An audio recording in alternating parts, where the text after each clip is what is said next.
मेरे साथ एक बेहद खास मेहमान असदुद्दीन ओवैसी, AIMIM के चीफ लोकसभा सांसद भी हैं, वो जुड़ चुके हैं। असदुद्दीन ओवैसी, जो संभल में हुआ और जैसी राजनीति हो रही है, ये आपस में मेल खाते दिख रहे हैं। संविधान जो किसी भी नागरिक को, आईन जो किसी भी नागरिक को एक सुरक्षा का भाव देता है, वो भाव दिख रहा है आपको?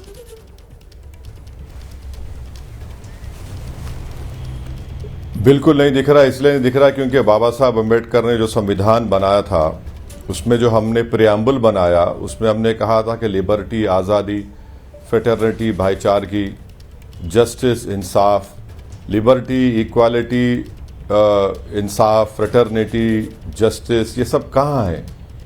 कुछ नहीं मिल रहा है। ये जो आपने शुरुआत में कहा था संभल की चंदोसी की जामा मस्जिद के बारे में कि एक ही दिन में पिटीशन फाइल होता है और एक ही दिन में बगैर दूसरे पार्टीज को जज साहब मौका दिए वो फैसला लेते हैं और ये कहते हैं कि इसका सर्वे कराया जाए और ऑर्डर की कॉपी मिलने के 1.5 घंटे के बाद सर्वे हो जाता है।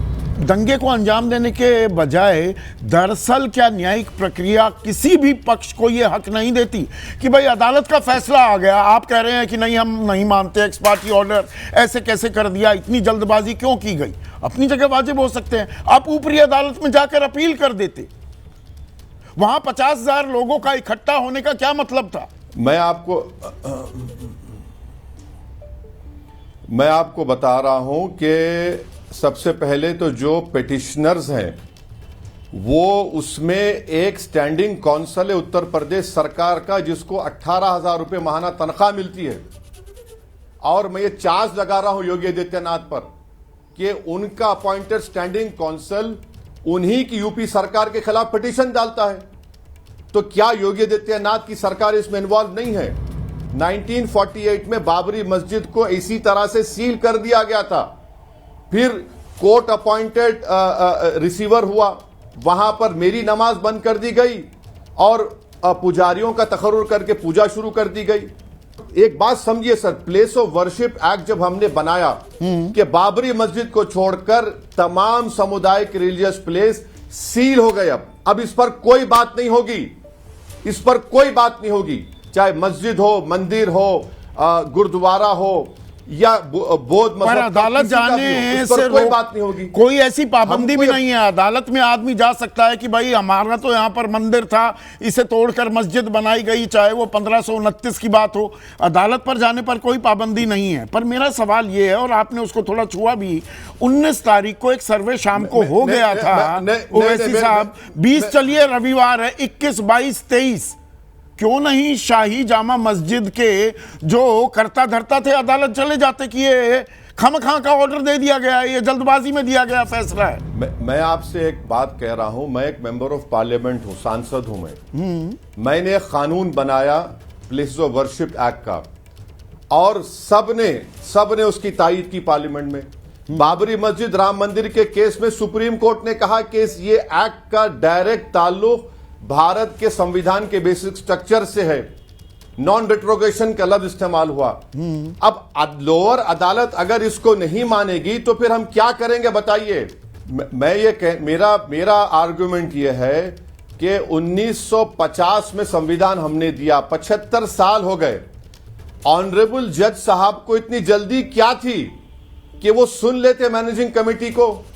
अच्छा, आप उनका पिटीशन पढ़े नहीं पढ़े मुझे नहीं मालूम, वो कह रहे हैं कि सेक्शन 18 आर्कियोलॉजिकल एक्ट के तहत राइट ऑफ वे मुझे चाहिए। राइट ऑफ वे कैसे मिलेगा मस्जिद में से आम आदमी को बताइए आप? आर्कियोलॉजिकल सेक्शन का उसका एक्ट का सेक्शन 16 पढ़िए। अगर किसी प्रोटेक्टेड मॉन्यूमेंट को भारत सरकार एक्वायर करती है तब भी उसका रिलीजियस कैरेक्टर चेंज नहीं होगा। आप बताइए कितने हिंदू मंदिर, टेम्पल्स प्रोटेक्टेड मॉन्यूमेंट है, कल को जाकर बोलेगा कि मुझे राइट ऑफ वे दीजिए? पर नितिन अग्रवाल उत्तर प्रदेश सरकार में मंत्री हैं, वो ये कह रहे हैं कि ये तो आपस में ही मुसलमान से भिड़ गया, तुर्क बनाम पठान का ये घमासान, ये तो मुसलमान आपस में ही भिड़ गए थे, ये तो राजनीतिक रसूख वर्चस्व की लड़ाई थी, इसमें प्रशासन को, सरकार को जिम्मेदार क्यों ठहराया जा रहा है?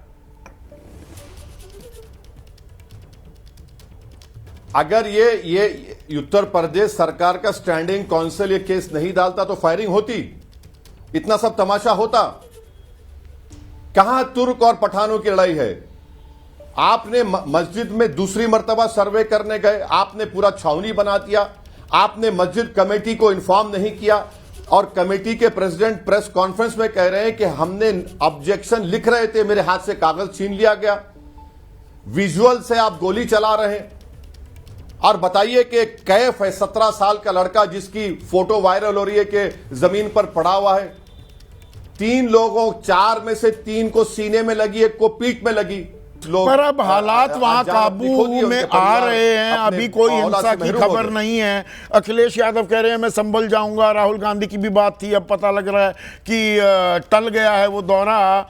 ये रायट टूरिज्म करने से कुछ हासिल होता है क्या? जो परिवार ने अपने 5 लोगों को खोया, उनका जख्म कभी नहीं भरेगा। अब हम तो पॉलिटिशियन है, जाहिर है हमको जाना पड़ेगा, मैं भी जाऊंगा, मगर जब हालात अच्छी नॉर्मलसी आ जाएंगे बराबर जाऊंगा, उस परिवार से मिलूंगा। संभल को संभल कौन देगा? समझने की कोशिश करेंगे, मगर उनका जो लॉस हुआ है वो तो ओवैसी साहब, संभल को संभल कौन देगा? जब तक बीजेपी की सरकार इस तरह की तमाम चीजों को प्रमोट करेगी एक समुदाय के खिलाफ, ये हालात बिगड़ते रहेंगे। ये नहीं चाहते कि मुसलमान चैन से बैठे और अपने जिंदगी के लाइफ के प्रायोरिटीज के ऊपर सामने काम करे। उनमें हमेशा ये डर पैदा किया जाए या तो तुम्हारी जान चले जाएगी या तुम्हारी मस्जिद चले जाएगी। यही इनका मंशा और मकसद है। नहीं, इसका दूसरा पक्ष ये भी है, बीजेपी वाले ये भी कहते हैं कि सालों साल तक 60-65 साल इस देश में धर्मनिरपेक्षता के नाम पर कोरी मुस्लिम तुष्टीकरण हुई। अगर हिंदू अपने हक की बात कह रहा है या उसके हक की बात जोर शोर से उठाई जा रही है, तो इसमें अब दिक्कत क्यों होने लगती है? बेशर्म है ये वो लोग जो इस तरह की बात करते हैं। इंसानियत नाम की चीज उनमें मर चुकी है, सच्चाई को नहीं देख सकते, अंधे हो चुके हैं, बहरे हो चुके हैं। एम्पिरिकल डेटा रख के सामने बात करेंगे। तुष्टीकरण किसका हुआ है बताओ? जेलों में सबसे ज्यादा मुसलमान, दलित, आदिवासी क्यों हैं? फांसी की सजा में कौन है? इलिटरेट कौन है? आउट ऑफ स्कूल चिल्ड्रन दलित मुसलमान क्यों हैं? और क्यों आप सिविक कम्युनिटीज क्यों नहीं प्रोवाइड करते मुस्लिम इलाकों में? देश देख रहा है ना। किसने कहा था कि एक है तो सेफ है? वो किसकी तरफ इशारा था?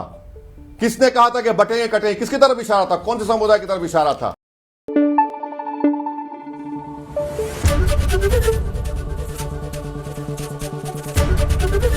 एबीपी न्यूज आपको रखे आगे।